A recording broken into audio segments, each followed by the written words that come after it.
ISF প্রার্থী দিলে নাকি ভোট কেটে বিজেপি চলে আসবে, আর তৃণমূল নাকি প্রার্থী দিলে বিজেপি আসতে পারবে না। তাই নিয়ে গাইজ ভাইজান কি বলছে তোমরা এই ভিডিওটা দেখো।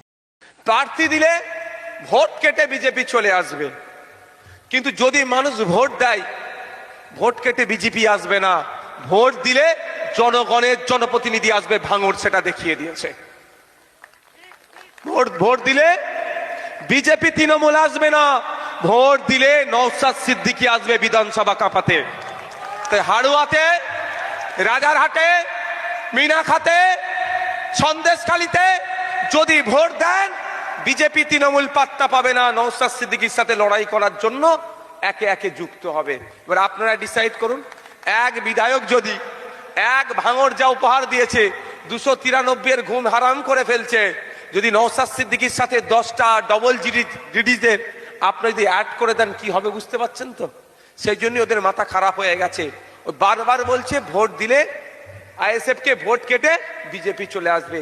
এরও আজকে আমি ওষুধ দিয়ে যাব। আমি এখন শুধু ওষুধ দিয়ে বেড়াচ্ছি, আপনারা শুধু কাজে লাগান।